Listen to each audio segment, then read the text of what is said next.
Hey everyone, welcome back. Today we're going deep, really deep into the psychology of charm. Ooh, charm. Sounds intriguing. It is.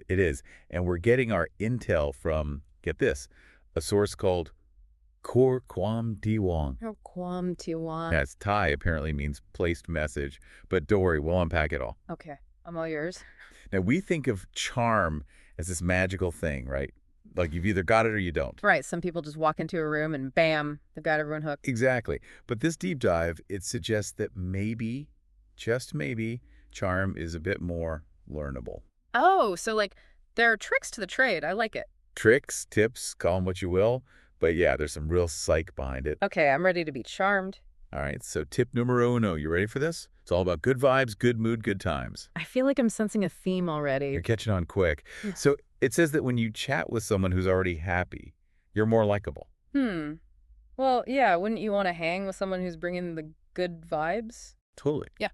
But there's got to be a deeper reason, right? Like, why does it actually work? There is. It's all about association. Our brains are wired to connect good feelings with whatever's around. Okay, so like if I'm at a party having a blast and I meet someone new, Bingo. Your brain goes, hey, this new person equals fun times, and boom, instant connection. so basically I should just surround myself with happy people all the time. Easy peasy. Well, it's not quite that simple, but the principle stands. Think about it, even small things. Like let's say I go for a run, I'm feeling good, endorphins pumping, and I bump into a neighbor. See, you're already in a positive headspace, so that interaction is more likely to be. Pleasant.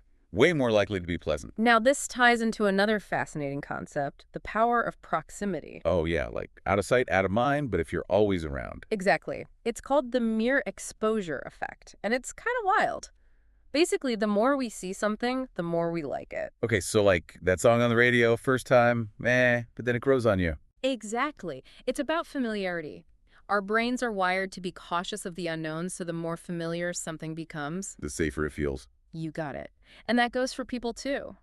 Think about it. Colleagues, classmates, even neighbors. Yeah, at first they're strangers, but over time, just by seeing them regularly, You build a sense of comfort, a rapport, and boom, liking increases. makes sense. So being around people regularly boosts your charm factor. Got it. Now, here's another one that's pretty intuitive, but there's a cool psychological twist to it. Lay it on me. It's the idea that, well, liking creates more liking. So, like if I'm nice to someone, they'll be nice back. Kindergarten 101. Yeah, but there's more to it than that. It's not just about politeness, it's about genuine appreciation. Oh, so not just fake compliments, but actually noticing what you like about someone. You nailed it. We all crave validation, right? Feeling seen, understood. So when someone genuinely acknowledges our strengths, It makes you feel good. And you associate that good feeling with the person who gave it to you.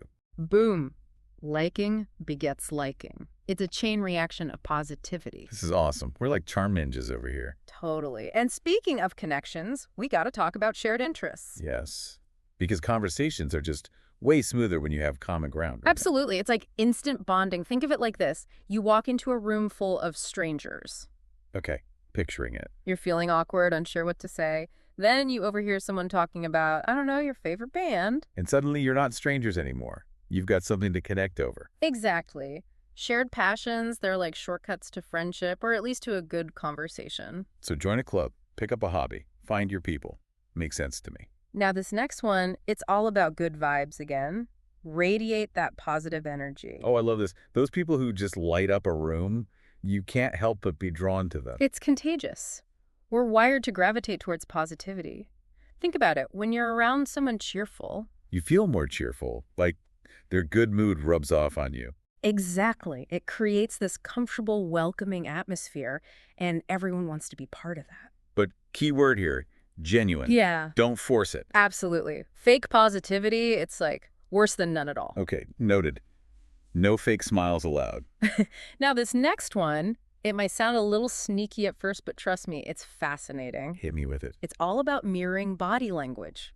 Subtle, of course, but powerful. Oh yeah, I've heard about this. Like if someone leans in, you lean in too. You got it. It creates this subconscious sense of connection. Our brains, they love patterns. So when you mirror someone's movements, it's like you're speaking their language. Exactly. It activates this thing called neural resonance, basically. Your brain starts syncing up. No way. So I'm not just mimicking, I'm actually creating a neurological connection. You got it. But- That leads to empathy, understanding, all the good stuff that makes people like you. Okay, but got to be subtle, right? Don't Yeah. want to be a creepy copycat. Agreed.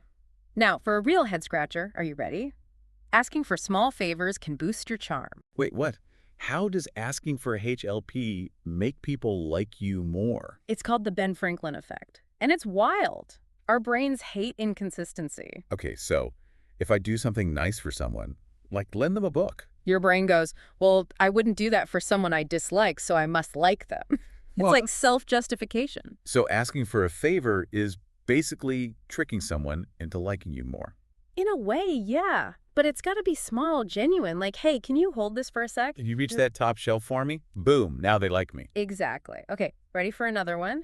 Self-deprecating humor. It's a charm magnet. Oh, totally. Those people who can laugh at themselves, they're instantly likable, Right. It shows you don't take yourself too seriously. You're comfortable with your flaws. which makes other people feel more comfortable around you, right? Like they can relax. You got it. It breaks down walls, makes you more relatable, approachable, people who are real. Okay, so I should just start making fun of myself all the time. Well, not exactly. There's a balance, right? You don't want to overdo it and come across as insecure. Right, right. Self-deprecating humor, but with a side of confidence. You nailed it. Which brings us to our next point. Speaking of confidence. It all starts from within, Yeah. right? A positive mindset. You know it. It's like that saying, your vibe attracts your tribe. Positivity is magnetic. So if you're walking around grumpy, thinking negative thoughts, You're going to attract more negativity. But if you're radiating optimism, enthusiasm, you draw in people who vibe with that energy. and when you're confident, you naturally become more charming. It's like this inner light that shines outwards. But building confidence, that's a journey, right? It's not like you flip a switch and boom, you're confident. True. It takes work, self-reflection, celebrating your wins, and all that. But it's worth it. Mm. All right, last tip. This one's all about body language again. Walk the walk. Literally. A confident walk, it speaks volumes. It tells the world, hey, I'm here, I'm confident, I've got this. So shoulders back, head held high like you own the place. You got it. And people pick up on that. It conveys trustworthiness, attractiveness, all those qualities we associate with charm. Okay, I'm going to start practicing my power walk right now. Do it. You know, at the end of the day, charm isn't about tricks. It's about authenticity. It's about connecting with people, being positive, being your best self. Exactly. And you know, what's really interesting is that we all have our own definition of charm. Right. Like what one person finds charming, another might not. So I'm curious, think about the people you find most charming. What is it about them that draws you in? That's a great question.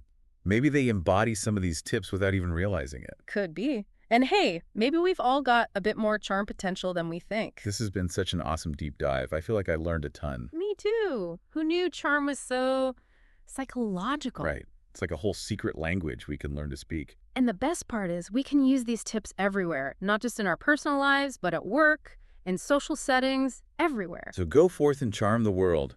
And maybe try a few of these tics out. See what happens. Have fun with it. And hey, maybe let us know how it goes. All right, everyone. That's a wrap on this deep dive into the psychology of charm. Until next time, keep radiating those good vibes. And keep practicing that confident walk.